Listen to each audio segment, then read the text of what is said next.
चलिए सभी को गुड इवनिंग, सभी को गुड इवनिंग, सभी को गुड इवनिंग, सभी को गुड इवनिंग। चलिए स्टार्ट करें। चलिए तो पहला क्वेश्चन आपका दिया गया है, प्रदेश में नवाबगंज पश्चिम विहार कहां पर स्थित है? प्रदेश में नवाबगंज पश्चिम विहार कहां पर स्थित है? यहां पर जवाब देना है। इसका आंसर में से राइट क्या हो जाएगा? चलिए 106 नंबर का ऑप्शन देना है नवाबगंज। दोस्तों याद रखिए, जब आप लोग लखनऊ जा रहे होते हैं वहां पर एक जिला मिलता है उन्नाव, जो कि लखनऊ से जुड़ा हुआ है। यहां पर आंसर जिसका आया डी नंबर, बिल्कुल सही जवाब हो जाएगा डी नंबर। आगे बढ़िए, क्वेश्चन दिया गया है कि प्रदेश में सर्वप्रथम किस पश्चिम विहार की स्थापना की गई थी?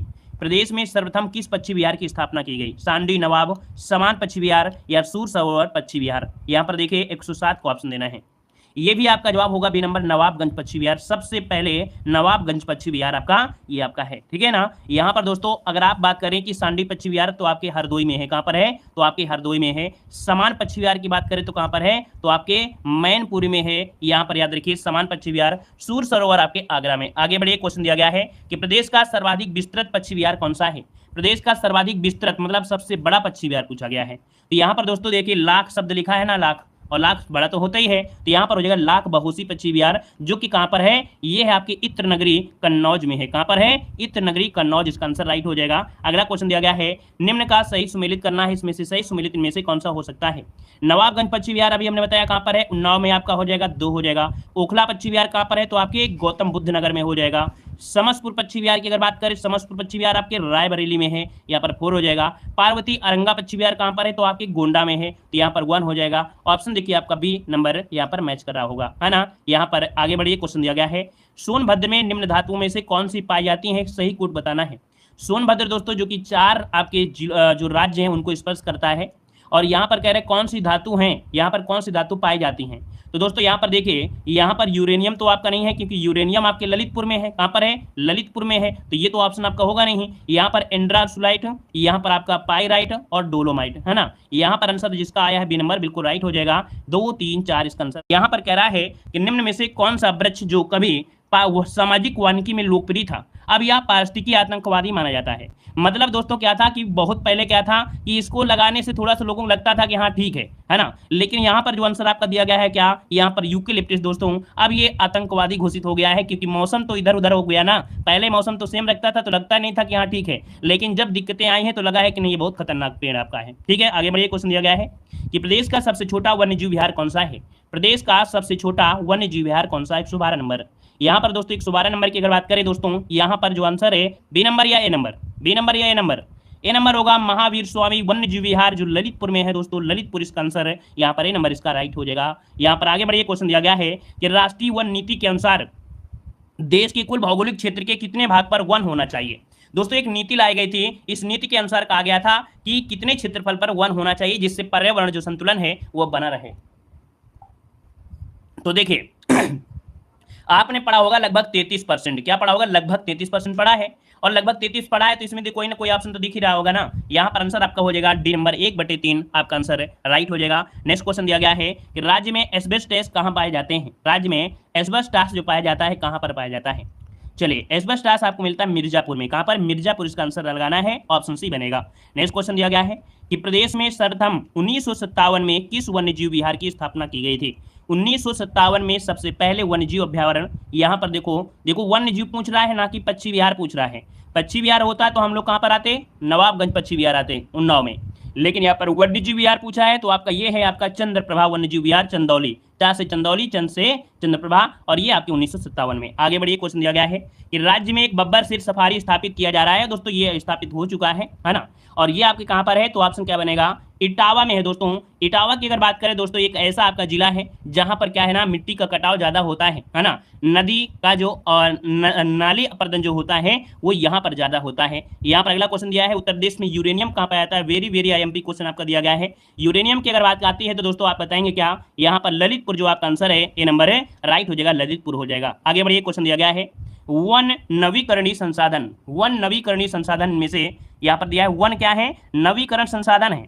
फिर कह रहा है कारण कि ये पर्यावरण की गुणवत्ता को बढ़ाते हैं। ठीक है, तो ये बताइए क्या दोनों पॉइंट सही हैं? क्या क्या दोनों पॉइंट सही हैं? जी हाँ, दोनों पॉइंट हैं कि वन जो है नवीकरण संसाधन है, ठीक है ना। दूसरी बात अगर बात करें कि क्या पर्यावरण की गुणवत्ता को बढ़ाते हैं, तो नवीकरण गुणवत्ता के ऊपर नहीं जाएगा, ठीक है ना। तो इसका आंसर हो जाएगा ए और आर सही है, लेकिन आर ए की व्याख्या सही नहीं कर रहा है। ये जो कह रहा है ये इसके अकॉर्डिंग ये सही नहीं कह रहा है, गुणवत्ता न कहेंगे, ठीक है ना। आगे बढ़िए, क्वेश्चन दिया गया है कि द ऑपरेशन ग्रीन परियोजना का उत्तर प्रदेश में शुभारंभ जो हुआ ये कब हुआ था। चलिए यहाँ पर ऑपरेशन ग्रीन परियोजना लेखपाल में ऐसे क्वेश्चन हमने बहुत पढ़ाया है। देखिए आपका आंसर क्या हो जाएगा 2001 में, 2001 जो आंसर है यहाँ पर सी नंबर हो जाएगा। नेक्स्ट क्वेश्चन बताइएगा कि राष्ट्रीय उद्यान दुधवा जो कि लखीमपुर खीरी को बाघ परियोजना में कब सम्मिलित किया गया था।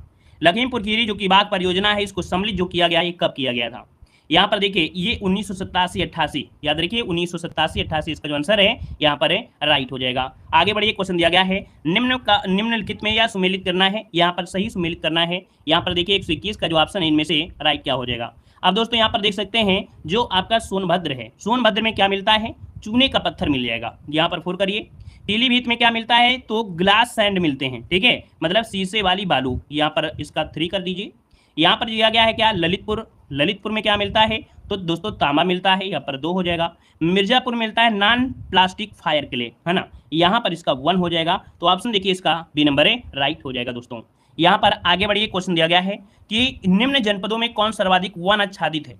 अब ये बताइएगा 22 नंबर में जो ऑप्शन है यहाँ पर 22 नंबर में वो सोनभद्र है। सोनभद्र में दोस्तों वन जो आपके हैं बहुत हैं, तो यहाँ पर आंसर आपका बी राइट हो जाएगा। अगला क्वेश्चन है सुराताल पश्चिम बिहार स्थित है। सुराताल पश्चिम बिहार जो स्थित है ये आपके कहाँ पर स्थित है, 123 को ऑप्शन देना है। 123 की अगर बात करें तो ऑप्शन क्या हो जाएगा 123 नंबर में। चलिए ये आपके बलिया में है दोस्तों, कहाँ पर है, आपके बलिया में। जवाब देखिए सबके सही आ रहे हैं और उम्मीद है कि काफ़ी अच्छी तरीके से आप लोगों की तैयारी है बयान और बेहतर तरीके से रिवीजन कर रहा है। आगे बढ़िए, क्वेश्चन दिया गया है निम्न में से कौन सही सुमेलित नहीं है, कौन सही सुमेलित नहीं है। कोयला सोनभद्र, बलुआ पत्थर मिर्जापुर, सिल्का बालू इलाहाबाद और यूरेनियम झांसी। अब आप बताइए क्या यूरेनियम यहाँ पर है, क्या यूरेनियम कहाँ पर है, आपके ललितपुर में है। तो ललितपुर है तो ऑप्शन देखिए डी नंबर यहाँ पर गलत हो जाएगा, ठीक है ना। आगे बढ़िए, क्वेश्चन दिया गया है कि प्रदेश का सबसे बड़ा वन्य जीव विहार इनमें से कौन सा है। चलिए बताइएगा कि प्रदेश का सबसे बड़ा वन्य जीव विहार इनमें से कौन है, 125 नंबर में। 125 को ऑप्शन देना है दोस्तों। याद रखिएगा प्रदेश का सबसे बड़ा वन्य जीव विहार पूछा गया है, बड़ा पूछा गया है, पुराना नहीं पूछा गया है ना। यहाँ पर हस्तिनापुर जो आपका दिया है ऑप्शन सी यहाँ पर राइट हो जाएगा। चंद्रप्रभा जो आपका है दोस्तों ये पुराना है, ये पुराना है जो कि आपके 1957 में बना था। पुराना पूछता तो चंद्रप्रभा चंदौली बताते, यहाँ पर हस्तिनापुर जो आपका है यह ऑप्शन सी बनेगा। आगे बढ़िए, क्वेश्चन दिया गया है कि उत्तर प्रदेश में पाए जाने वाले प्रमुख खनिज कौन से हैं। उत्तर प्रदेश में पाए जाने वाले सबसे प्रमुख खनिज इनमें से कौन, 126 नंबर में। यहाँ पर दोस्तों देखिए उत्तर प्रदेश में ये डोलोमाइट आपका है और ये जो आपका है रॉक फास्फेट, ऑप्शन सी यहाँ पर राइट हो जाएगा। आगे बढ़िए, क्वेश्चन दिया गया है सही सुमेलित करना है, सही कूट को सुमेलित करना है, क्या आंसर हो सकता है। यहाँ पर देखिए सोनभद्र की अगर बात करते हैं तो सोनभद्र में दोस्तों मिलेगा चूना पत्थर मिलेगा, 2 हो जाएगा। ललितपुर की अगर बात करें दोस्तों तांबा देखिए मिल गया, है ना, यहाँ पर क्या हो गया आपका 3 हो गया। इलाहाबाद में तो वही आपका जो सैंड थी अर्थात सिल्का बालू थी, यहाँ पर देखिए 1 हो जाएगा। तो ऑप्शन क्या बनेगा, यहाँ पर आपका सी नंबर है राइट हो जाएगा। आगे बढ़िए, क्वेश्चन दिया गया है निम्न में से कौन सा एक खनिज उत्तर प्रदेश में नहीं पाया जाता है। उत्तर प्रदेश में कौन सा एक खनिज नहीं पाया जाता है, यहाँ पर जवाब दीजिए चूना पत्थर, अब्रक, बॉक्साइट या जिप्सम। यहाँ पर देख सकते 28 नंबर है। याद रखिए अब्रक आपके उत्तर प्रदेश में नहीं पाया जाता है, कौन है अब्रक। देखिए सबका जवाब बिल्कुल सही है, ऑप्शन आपका बनेगा यहाँ पर आपका बी नंबर है। आगे बढ़िए, क्वेश्चन दिया गया है यूरेनियम कहाँ मिलता है, बताइए यूरेनियम जो मिलता है कहाँ मिलता है, यूरेनियम कहाँ मिलता है, 129 ऑप्शन देना है। यूरेनियम कहाँ मिलता है, यूरेनियम ललितपुर, बिल्कुल सही है, ऑप्शन सी हो गया। अगला क्वेश्चन दिया गया है निम्न में से किसका प्रयोग राष्ट्रीय जलमार्ग के रूप में किया जा रहा है। किसका प्रयोग राष्ट्रीय जलमार्ग के रूप में किया जा रहा है। यहाँ पर देखिए हमने इसके पिछले वाली भी क्लास में बताया था वाटर हाईवे 1 जो आपका सबसे बड़ा यहाँ पर जल मार्ग आपका है ना, वाटर हाईवे 1। यहाँ पर आंसर जो है ये इलाहाबाद से हल्दिया के मध्य आपका है जो कि गंगा में है। तो ऑप्शन बनेगा क्या, यहाँ पर ए नंबर हो जाएगा। नेक्स्ट क्वेश्चन दिया गया है कि लखनऊ योजना संबंधित है विकास से। वही लखनऊ योजना जो आपकी है ये किससे जुड़ी है, बताइएगा, स्वास्थ्य से, आवास से, विद्युत शक्ति से या सड़कों से है। 131 को ऑप्शन देना है। यहाँ पर 131 को ऑप्शन क्या हो जाएगा, डी नंबर है, सड़कों के विकास से संबंधित है लखनऊ योजना। नोट कर लीजिएगा, ये क्वेश्चन आपके बहुत बार पूछा गया है। नेक्स्ट क्वेश्चन दिया है कि पूरब पश्चिम और उत्तर दक्षिण कॉरिडोर जो 6 लेन है या राष्ट्रीय जलमार्ग जो राष्ट्रीय राजमार्ग एक दूसरे को मिलने का स्थान क्या है। तो भैया देखिए जो आपका प्यारा सा ये भारत है ना, इसमें से क्या है जो ये कॉरिडोर होते हैं, है ना, ये मिलने वाले जो आपके 6 लेन हैं ये मिलते कहाँ पर हैं, ये आपके मिलेंगे कहाँ पर, ऑप्शन सी झांसी में मिलते हैं। ऑप्शन बनेगा यहाँ पर C number. Good evening, good evening, good evening. अगला क्वेश्चन है कि जीटी रोड कहाँ से नहीं गुजरती है। जीटी रोड कहाँ से नहीं गुजरती है। दोस्तों याद रखिए, इलाहाबाद जाइए तो जीटी रोड आगरा भी है, मुगल सराय है, लेकिन अलीगढ़ यहाँ पर आंसर है सी हो जाएगा। नेक्स्ट क्वेश्चन दिया गया है कि निम्न में से कौन सा राष्ट्रीय राजमार्ग संख्या 3 से नहीं जुड़ा है। राष्ट्रीय राजमार्ग संख्या 3 से नहीं जुड़ा है। देखिए यहाँ पर आपका आगरा तो जुड़ा ही जुड़ा है, धुले भी है, ग्वालियर है, लेकिन जो भोपाल है भैया, भोपाल, ये 3 से आपका नहीं जुड़ा है। इसे नोट करिएगा। जितना ज़्यादा से ज़्यादा नया क्वेश्चन मिलता है उसको ज़्यादा ज़्यादा बार पढ़ने का प्रयास करें। जब ज़्यादा ज़्यादा बार पढ़ेंगे ऑटोमेटिक बिल्कुल जबान में रट जाएगा। और हमारे चैनल से जुड़े हैं तो बस ये चैनल रिवीजन के लिए होता है, हमेशा देखते हैं प्रैक्टिस कराते हैं। जितना प्रैक्टिस आपकी एग्जाम के समय कर लेंगे उससे बेहतर आपकी कोई चीज़ नहीं होती है, ठीक है ना। आगे बढ़िएगा, सही सुमेलित करना है। यहाँ पर 135 नंबर आपसे दिया गया, 135 नंबर में क्या सही हो सकता है। तो देखिए यहाँ पर कुछ आपके हवाई अड्डे दिए गए हैं, तो ऑप्शन का यूज करिए और ऑप्शन के अनुसार जवाब दीजिए। इलाहाबाद अगर आप जाते हैं भाई तो इलाहाबाद में एक हवाई अड्डा है, कौन, बमरौली, कौन है, बमरौली, ठीक है। कानपुर अगर आते हैं तो कानपुर में आपको मिलेगा चकेरी, क्या मिलेगा, चकेरी। लखनऊ अगर जाते हैं तो लखनऊ में अमोसी एयरपोर्ट है ना, यहाँ पर 1 हो जाएगा। और वाराणसी में क्या है, बाबतपुर है, तो यहाँ पर 2 हो जाएगा। देखिए कोई ऑप्शन मिल गया है, यहाँ पर ऑप्शन डी नंबर इसका देखिए राइट, इसका आंसर हो गया है। आगे बढ़िए, क्वेश्चन दिया गया है उत्तर दक्षिण तथा पूरा पश्चिम गलियारे मिलते हैं। जो अभी हमने आपको बताया वही क्वेश्चन आपका फिर से आपका रिपीट हुआ है। यहाँ पर जरूरी नहीं कि 6 लेन आपको दिया गया हो, नहीं दिया गया है, लेकिन क्वेश्चन आपका वही है। आंसर हो जाएगा आपका यहाँ पर झांसी हो जाएगा। नेक्स्ट क्वेश्चन दिया गया है कि गंगा नदी निम्न में से किस भाग को राष्ट्रीय जलमार्ग घोषित किया गया है। मतलब गंगा नदी को जो राष्ट्रीय जलमार्ग घोषित किया गया है वो कहाँ से कहाँ घोषित किया गया है। तो इलाहाबाद से हल्दिया, ऑप्शन ए हो जाएगा, इलाहाबाद से हल्दिया। नेक्स्ट क्वेश्चन दिया है उत्तर प्रदेश से शुरू होने वाला सबसे लंबा राष्ट्रीय राजमार्ग। उत्तर प्रदेश से कौन से शुरू होता है, उत्तर प्रदेश से शुरू होने वाला सबसे लंबा राष्ट्रीय राजमार्ग 138 नंबर यहाँ पर बताना है। यहाँ पर जो आंसर है वो आपका क्या हो जाएगा, NH7 है, ठीक है। लेकिन वर्तमान में क्या है ये बताइए, इसका जवाब अपडेट में आपको देना है, अपडेट में देना है। इसका अपडेट क्या है, वर्तमान में जो उत्तर प्रदेश से सबसे लंबा राष्ट्रीय राजमार्ग है वो कौन सा है। तो आप कहेंगे भैया यहाँ पर 19, वेरी गुड। देखो ये नहीं कह रहा है कि भारत का सबसे लंबा राष्ट्रीय राजमार्ग तो वो 44 होता है, यहाँ पर पूछ रहा है उत्तर प्रदेश का पूछ रहा है, तो उत्तर प्रदेश में आप कहेंगे आपका 19 नंबर वाला, ठीक है, NH19, क्या, NH19 ये आप कहेंगे, ठीक है। आगे बढ़िए, क्वेश्चन दिया गया है कि ताज अंतर्राष्ट्रीय हवाई अड्डा, क्या दिया है, ताज अंतर्राष्ट्रीय हवाई अड्डे का निर्माण कहाँ किया जा रहा है। चलिए यहाँ पर जवाब देना है, ताज अंतर्राष्ट्रीय पूछा गया 147 नंबर में। चलिए यहाँ पर जवाब दीजिए, इसका आंसर इनमें से क्या हो जाएगा। चलिए बताइए इसका जवाब इनमें से क्या हो जाएगा। कह रहा है आपसे ताज अंतर्राष्ट्रीय हवाई अड्डा, ताज अंतर्राष्ट्रीय हवाई अड्डे का निर्माण कहां किया जा रहा है। चलिए भाई, ग्रेटर नोएडा के पास जेवर गांव पड़ता है, ठीक है, ग्रेटर नोएडा के पास गांव पड़ता है जेवर। तो भैया ये आपका ऑप्शन है कौन, गौतम बुद्ध नगर। अब इस क्वेश्चन में बहुत लोग क्या होते हैं, गलती कर देते हैं, क्योंकि उनको लगता है कि ताजमहल जो आपका है वो आगरा में है। लेकिन याद रखिएगा 2001 में दोस्तों, 2001 में उस समय मुख्यमंत्री राजनाथ सिंह थे, जो कि यमुना एक्सप्रेस वे जो सटा हुआ है ग्रेटर नोएडा उसके पास जेवर गांव, यहाँ पर आंसर आपको डी लगाना है, ठीक है। आगे बढ़िए, क्वेश्चन दिया गया है सूची फर्स्ट को सूची सेकंड से यहाँ पर सुमेलित करना है। हवाई अड्डा दिया है और यहाँ पर नगर दिया गया है। अभी अभी आपने मिलान किया था, ऑप्शन आपको यहाँ फिर से दिखा दे रहे हैं और इस ऑप्शन के अनुसार यहाँ पर आपको जवाब देना है। चलिए भैया, बमरौली कहाँ पर है, बमरौली कहाँ पर है, आपके इलाहाबाद में पहुंचेंगे तो वहाँ पर आपको हवाई अड्डा मिलेगा बमरौली, यहाँ पर 4 हो गया। चकेरी, आप कानपुर जाएंगे तो चकेरी मिलेगा, है ना।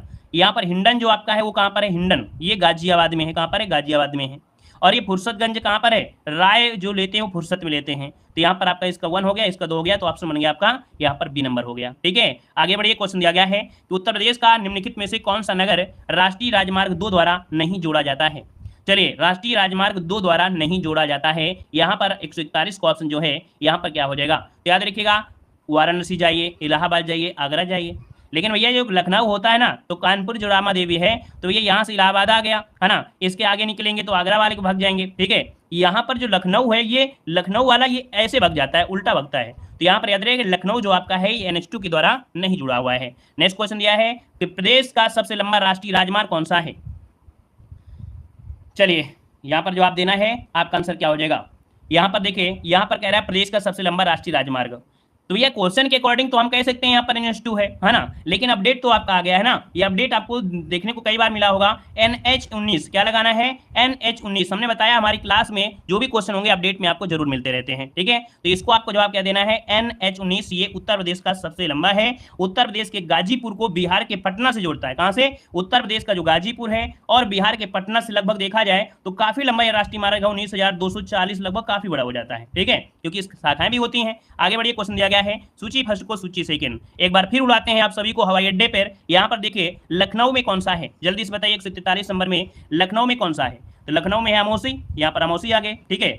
यहाँ पर वाराणसी में कौन सा है, तो आपका बाबतपुर हो जाएगा, क्योंकि एक क्वेश्चन आपने पढ़ लिया है तो अब दोबारा आपको टेंशन नहीं होना चाहिए। यहाँ पर 1 हो जाएगा। कानपुर में है आपका चकेरी, तो यहाँ पर 4 हो जाएगा। और आगरा में है कौन सा, खिरिया, आगरा में है खिरिया, तो यहाँ पर हो गया 2। तो भैया 3 1 4 2, देखिए कोई ऑप्शन मिल जाएगा, 3 1 4 2 ऑप्शन देखिए डी नंबर है यहाँ पर मिल गया है। आगे बढ़िए, क्वेश्चन दिया गया है निम्न में से देश का सबसे लंबा आंतरिक राजमार्ग कौन सा है। देश का सबसे लंबा आंतरिक यहाँ पर पूछा गया है जलमार्ग कौन सा है। इलाहाबाद से हल्दिया, याद रखिए इसका आंसर आपका डी हो जाएगा, इलाहाबाद से हल्दिया ये सबसे लंबा। वाटर हाईवे 1 आपका दोस्तों आपका है ना, यहाँ पर आंसर डी बनेगा। नेक्स्ट क्वेश्चन दिया गया है यमुना एक्सप्रेसवे किनके बीच है। यमुना एक्सप्रेसवे किनके बीच है। 145 नंबर आपसे दिया गया है दोस्तों, आगरा से ग्रेटर नोएडा। दोस्तों याद रखिए यमुना एक्सप्रेसवे ग्रेटर नोएडा आगरा को जोड़ता है ना। और यह यमुना एक्सप्रेसवे को ताज एक्सप्रेस भी कहते हैं, जो कि 6 लेन है ना। 8 लेन का विस्तार आपका किया जा रहा है, लगभग 165 किलोमीटर लंबा भी है आपका है। और एक्सप्रेस को नियंत्रित करने वाली सुविधा भी इसमें की गई है। आगे बढ़िए, क्वेश्चन दिया गया है कि यमुना एक्सप्रेसवे कहां से नहीं गुजरता है। ये यमुना एक्सप्रेसवे कहां से नहीं गुजरता है, 146 नंबर देना है। देखिए आपके गौतम बुद्ध नगर हो गया, अलीगढ़ हो गया, मथुरा हो गया, लेकिन जो हाथरस से दोस्तों याद रखिएगा यमुना एक्सप्रेसवे की बात कर रहा है भैया। आप लोग तो यहाँ पर अलीगढ़ बोल रहे हैं, यहाँ पर नेशनल हाईवे की नहीं बात कर रहे हैं, एक्सप्रेसवे यमुना एक्सप्रेसवे की बात कर रहा है, ठीक है। दोनों क्वेश्चन अंतर है। यहाँ पर दिया है कौन सा सुमेलित नहीं है। तो देखिए कानपुर में चकेरी है, वाराणसी में बाबतपुर है, लखनऊ में अमौसी है, और आगरा में है खिरिया। क्या है, आगरा में है खिरिया दोस्तों याद रखिएगा। तो ये यहाँ पर फुर्सतगंज ये आपके है तो नहीं है भाई, फुर्सतगंज आपके है रायबरेली, क्योंकि राय लेते हैं फुर्सत में, तो इस कारण से ऑप्शन डी गलत हो जाएगा। नेक्स्ट क्वेश्चन दिया गया है Lucknow Agra green field expressway निम्न में से किस जिले में नहीं गुजरेगा। यहाँ पर जवाब देना है, क्या आंसर हो जाएगा। लखनऊ आगरा ग्रीन एक्सप्रेसवे निम्न में से किस जिले से नहीं गुजरेगा। चलिए 148 का ऑप्शन देना है। यहाँ पर देखिए जवाब इनमें से क्या हो जाएगा, 148 नंबर। देखिए जो कानपुर नगर है ये नगर से नहीं गुजरेगा, याद रखिए कानपुर नगर से नहीं जुड़ेगा। यहाँ पर 148 का ऑप्शन हो जाएगा ए नंबर। आगे बढ़िए, क्वेश्चन दिया गया है कि देश का तीसरा रेल कोच फैक्ट्री स्थापित किया गया है। यहाँ पर जवाब दीजिए कि देश का तीसरा, क्या दिया है, देश का तीसरा रेल कोच फैक्ट्री स्थापित किया गया है कहाँ पर। यहाँ पर आंसर क्या हो जाएगा, तो आपके रायबरेली में। कहाँ पर, रायबरेली, इसका जो आंसर है राइट हो जाएगा। नेक्स्ट क्वेश्चन बताइएगा कि राष्ट्रीय राजमार्ग विकास परियोजना के उत्तर दक्षिण तथा पूर्व पश्चिम गलियारे जो मिलते हैं ये कहाँ मिलते हैं।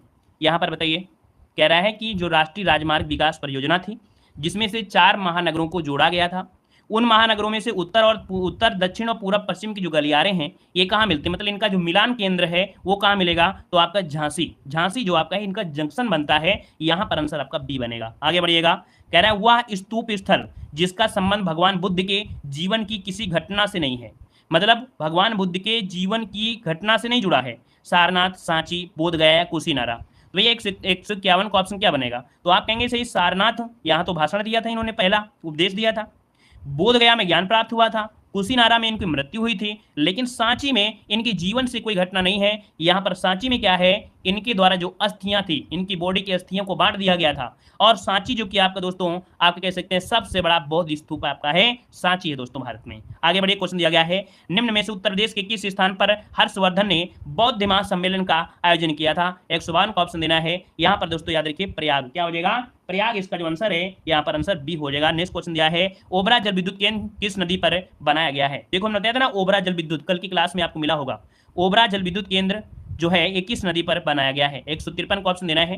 तो दोस्तों याद रखिए रिहंद नदी पर, किस पर, रिहंद नदी हो जाएगा। Good evening good evening good evening. अगला क्वेश्चन दिया है नरौरा आणविक संयंत्र अवस्थित है। दोस्तों ये है परमाणविक, मतलब आणविक मतलब परमाणविक हो गया, तो नरौरा आणविक संयंत्र आपका कहां पर है। 154 नंबर में ऑप्शन देखिए बुलंदशहर है ना, बुलंदशहर जो ऑप्शन दिया है यहाँ पर डी नंबर इसका राइट हो जाएगा, बुलंदशहर हो जाएगा। ठीक है, आगे बढ़िए, क्वेश्चन दिया गया है कि रिलायंस समूह द्वारा 1200 मेगावाट के ताप विद्युत स्टेशन की स्थापना की गई है। ये भी क्वेश्चन आपको इसके पहले वाली क्लास में पढ़ा दिया गया था, है ना। यहाँ पर बताइए, तो आप कहेंगे रोजा में, है ना। 155 का ऑप्शन बी हो जाएगा।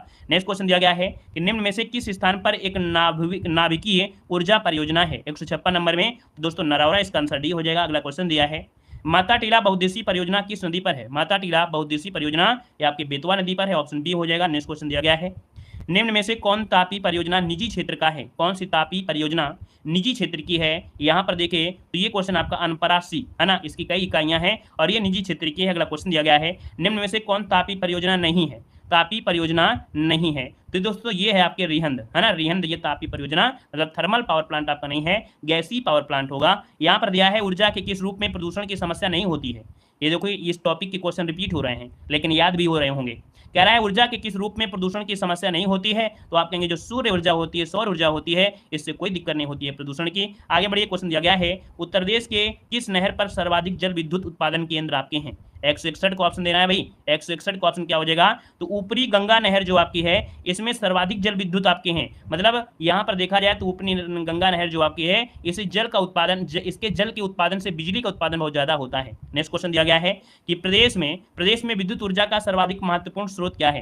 प्रदेश में विद्युत ऊर्जा का सर्वाधिक महत्वपूर्ण स्रोत क्या है 162 नंबर में। चलिए याद रखिए तापी ऊर्जा, याद रखिए यहाँ पर जो थर्मल पावर प्लांट है एनटीपीसी के द्वारा जो भी ऊर्जा होती है तापी ऊर्जा, यहाँ पर thermal power plant option C बनेगा। नेक्स्ट क्वेश्चन दिया गया है कि प्रदेश में तापी संयंत्रों में कौन एनटीपीसी का नहीं है, कौन एनटीपीसी का नहीं है। तो देखो हमने आपको बताया था एनटीपीसी का नहीं है, तो यहाँ पर देखिए ऊंचाहार भी है, टांडा है, औरैया भी है, लेकिन ओबरा जो आपका है एनटीपीसी का नहीं है। रूस के सहयोग से इसमें कई इकाइयां स्थापित की गई थी। अगला क्वेश्चन दिया है शीतला जल विद्युत परियोजना स्थित है, शीतला जल विद्युत परियोजना स्थित है, यहाँ पर देखिए शीतला जल विद्युत परियोजना आपकी झांसी में, कहाँ पर है, झांसी, ऑप्शन ए बनेगा। नेक्स्ट क्वेश्चन दिया गया है कि प्रदेश के एकमात्र परमाणु विद्युत ऊर्जा केंद्र नरौरा जो कि बुलंदशहर में है, इसकी प्रथम इकाई जो लागू हुई या प्रथम इकाई जो चालू हुई थी ये कब चालू हुई थी दोस्तों, यहाँ पर देखिए 1991, इसका जो ऑप्शन है यहाँ पर सी नंबर है, राइट हो जाएगा। नेक्स्ट क्वेश्चन दिया गया है कि प्रदेश में वैकल्पिक ऊर्जा के विकास के लिए वैकल्पिक ऊर्जा विकास संस्थान की स्थापना कब की गई थी। वैकल्पिक ऊर्जा के विकास के लिए वैकल्पिक ऊर्जा विकास संस्थान की स्थापना कब की गई थी। 166 नंबर की अगर बात करें तो दोस्तों आपका जवाब हो जाएगा बी नंबर है, 1983 इसका आंसर है, राइट हो जाएगा। नेक्स्ट क्वेश्चन दिया है उत्तर प्रदेश में परमाणु ऊर्जा केंद्र स्थापित है, उत्तर प्रदेश में परमाणु ऊर्जा केंद्र स्थापित है तो आपके कहां पर है, नरौरा, ऑप्शन सी राइट हो जाएगा। आगे बढ़िए, क्वेश्चन दिया गया है कि ओबरा ताप विद्युत केंद्र की स्थापना किस देश के सहयोग से की गई है। ओबरा ताप विद्युत केंद्र की स्थापना किस देश के सहयोग से की गई है। यहाँ पर देखिए आपका आंसर क्या हो जाएगा, तो सोवियत संघ जो आपका रूस है उसके सहायता से की गई है, ऑप्शन बनेगा ए नंबर बनेगा। नेक्स्ट क्वेश्चन है माता टीला बांध किस राज्य में स्थित है। माता टीला बांध किस राज्य में स्थित है। माता टीला बांध की अगर बात करते हैं तो आपके उत्तर प्रदेश में बेतवा नदी पर है, ऑप्शन सी बनेगा। नेक्स्ट क्वेश्चन दिया गया है निम्न में से एनटीपीसी संयंत्रों में से कौन गैस आधारित नहीं है। गैस आधारित नहीं है दोस्तों, देखिए यहाँ पर देखिए जो टांडा है, टांडा हमने बताया था कोयला से यहाँ पर बिजली का निर्माण होता है जो कि आपके एनटीपीसी के द्वारा ये संयंत्र है। आगे बढ़िए, क्वेश्चन दिया गया है उत्तर प्रदेश में अधिकतम क्षेत्रफल वाला जो जनपद है कौन सा है। उत्तर प्रदेश में अधिकतम क्षेत्रफल वाला जनपद यहाँ पर पूछा गया है, यहाँ पर आंसर क्या बनेगा, तो आप कहेंगे सर लखीमपुर जो खीरी है ये आपका सबसे बड़ा क्षेत्रफल वाला जनपद है। आगे बढ़िएगा कि 2011 के अनुसार प्रदेश में पुरुष साक्षरता दर, 2011 के अनुसार प्रदेश में पुरुष साक्षरता दर 172 नंबर। देखिए यहाँ पर लगभग देखा जाए तो 77.3% ये है पुरुष साक्षरता है, यहाँ पर आंसर बी बनेगा। अगला है 2001 के अनुसार कौन सर्वाधिक साक्षर है, बताइए इनमें से सर्वाधिक साक्षर कौन से हैं। यहाँ पर जवाब देना है सर्वाधिक साक्षर कौन से हैं, बौद्ध, ईसाई, जैन या सिख। यहाँ पर 173 नंबर में ऑप्शन सी जो आपके जैन हैं ये 2001 के अनुसार ये सर्वाधिक साक्षर हैं। 2011 के अनुसार राज्य में शिशु लिंगानुपात पूछा गया है, तो भाई शिशु लिंगानुपात जो आपका है ये ऑप्शन बी 902 ये 2011 के अनुसार दिया गया है। यहाँ पर लिंगानुपात पूछा गया है दोस्तों, यहाँ पर दिया गया है कि 2011 के अनुसार राज्य में महिला आबादी कुल आबादी के लगभग कितनी है, बताइए महिलाएं कितनी हैं, कितने परसेंट महिलाएं हैं आपके 2011 के अकॉर्डिंग। तो दोस्तों आप कहेंगे सर 48% क्या हैं महिलाएं हैं और 52% क्या हैं यहाँ पर कुल आबादी का जो पुरुष हो जाएंगे। अगला क्वेश्चन दिया गया है कि उत्तर प्रदेश में लिंगानुपात विभेद सर्वाधिक रूप से घटा था, लिंगानुपात का जो अंतर था है ना वो सर्वाधिक रूप से घटा, ये कब घटा था। तो दोस्तों ये 1991 से 2001 में है ना, यहाँ पर आंसर आपका डी हो जाएगा। और अगर पूछे लिंगानुपात का जो बढ़ा था वो कब, तो आप कहेंगे 71 वाले में लिंगानुपात अचानक वृद्धि हो गई थी क्योंकि यहाँ पर बांग्लादेश वाले काफी लगभग 10 लाख लोग अपने भारत में प्रवेश कर दिए थे। यहाँ पर दिया प्रदेश की जनसंख्या की 10 की वृद्धि दर अधिकतम कब रही, तो भैया जो अभी अभी हमने बताया कि यहाँ पर कह सकते हैं कह रहे 10 की वृद्धि दर पूछ लिया है, यहाँ पर 10 की वृद्धि दर पूछ लिया है, तो यहाँ पर आंसर क्या हो जाएगा 91 से 2001। अगला क्वेश्चन दिया है कि प्रदेश की जनसंख्या में सर्वाधिक 10 की वृद्धि कब हुई, यहाँ पर देखो दिया गया है तो वही क्वेश्चन आपका आंसर हो गया, सी नंबर हो गया। यहाँ पर दिया गया है तो 2011 के अनुसार उत्तर प्रदेश में एसटी की सर्वाधिक सांद्रता कहाँ पर है। एसटी जो आपको मिलेगा वो कहाँ मिलेंगे भैया, एसटी ये कहाँ पर आपके सर्वाधिक हैं, तो आप कहेंगे भैया यहाँ पर जो आंसर आपका दिया गया है वो आपका कौन सा हो जाएगा, सोनभद्र में। बिल्कुल सही है, सोनभद्र इसका आंसर जो आपका है सी नंबर हो जाएगा, सोनभद्र हो जाएगा। अगला क्वेश्चन दिया गया है कि 2011 के अनुसार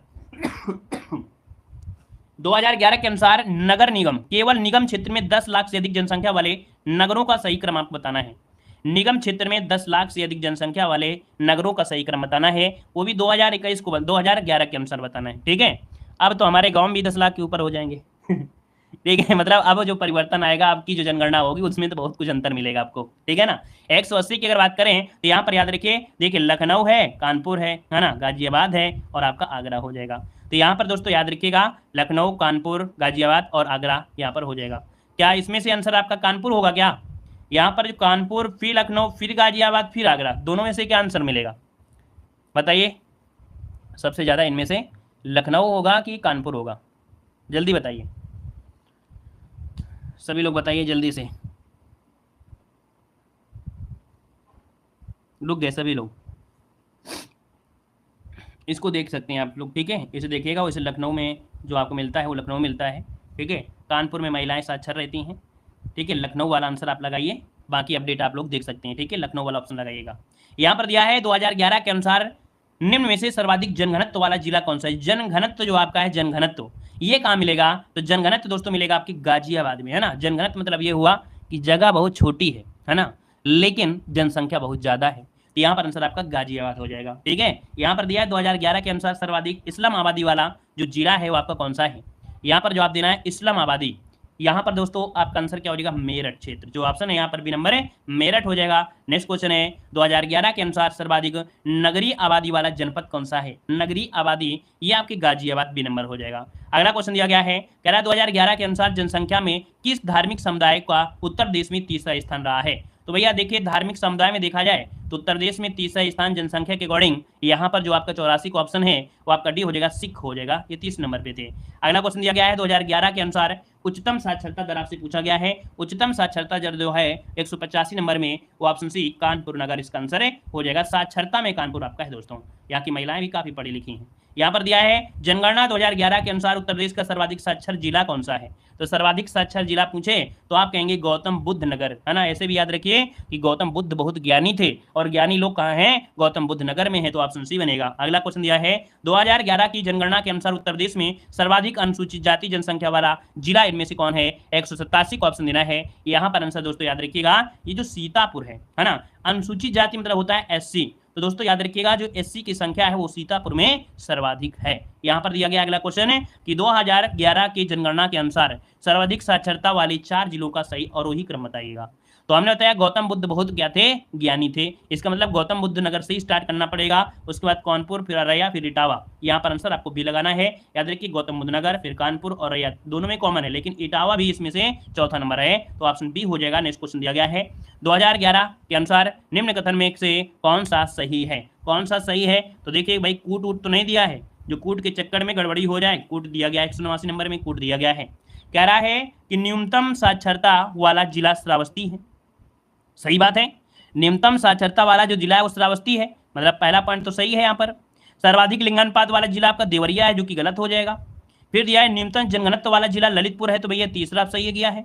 नगर निगम क्षेत्र की जनसंख्या के आधार पर राज्य का सर्वाधिक नगर कानपुर नहीं है, तो यहाँ पर 1 और 3 जो ऑप्शन है यहाँ पर बी नंबर है, वो बिल्कुल सही जवाब है। आगे बढ़िए, क्वेश्चन दिया गया है 2011 के अनुसार राज्य में 1000 बालकों पर बालिका शिशुओं की संख्या जो आपकी रही है वो रही है 902। अभी अभी हमने पढ़ाया था 902।